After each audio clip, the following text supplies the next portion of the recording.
Soon enough. He managed to escape Soviet Russia and religious persecution there. Here's a small businessman. He's a Tea Partier. He's brave enough to go toe-to-toe with the Occupy Wall Street protesters. And when you abolish capitalism, what are you going to replace it with, I wonder? Socialism. Really? Yeah. And what do you think is going to happen under socialism? Well, we wouldn't have people unemployed. Really? We wouldn't have people hungry. Kidding. We wouldn't have 5% of the world's population. Really? 25% of What's the difference between North Korea and South Korea, I wonder? people in North Korea. What's the difference between North Korea and South Korea? The workers in North Korea get paid.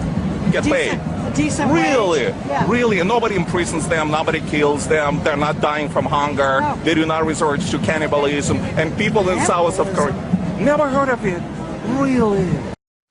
Here now is Vladimir Jaffe, the voice that you heard, interrogating those characters in Lower New York. Vladimir, it's a pleasure.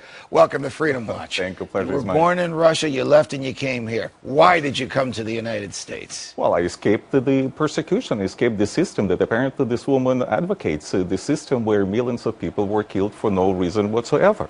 What was the persecution? Religious persecution? All of them. There were no freedoms whatsoever, none. Just the fact that they were occupying this park in the Soviet Russia, they were being dispersed, they were being killed, imprisoned. Nobody would have ever seen them ever again. Were you surprised that she made no sense whatsoever when she tried to persuade you that somehow people, whether they work for the government or not, are better paid, better fed, and better housed in North Korea than in South Korea? Well, I guess it wasn't that shocking. Unfortunately, I did come across people like that before, but it was so shocking that it was so ignorant. To claim that North Korea is better than South Korea, this is the best example that illustrates the difference between capitalism and dictatorship or socialism. What happens in socialism to your personal initiative, your ability to succeed, your opportunity to acquire things in life that we all want, when the government micromanages everything you can do? Well, there are no opportunities whatsoever.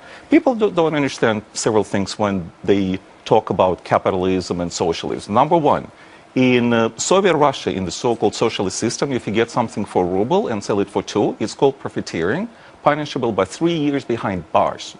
Profit is totally illegal, was totally illegal.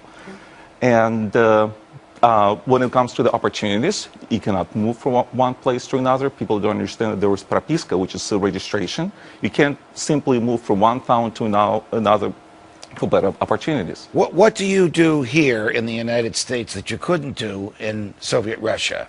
Well, just to be on the show and speak freely. All right, I'm happy that you can speak freely and we welcome you. I meant, what do you do professionally? What Well, do you do to earn a living? I'm a businessman. I'm a small businessman. I have 6 employees in my company, in my business. As heavy as the government regulates us here, it's probably nothing compared to what you escaped from. Well, no comparison. You can't do business. Profit is against the law, and Barack Obama doesn't understand that. All right. Vladimir Jaffe, it's always a pleasure. The next time you have a debate with one of those people, tape it and we'll run it again. Thank you for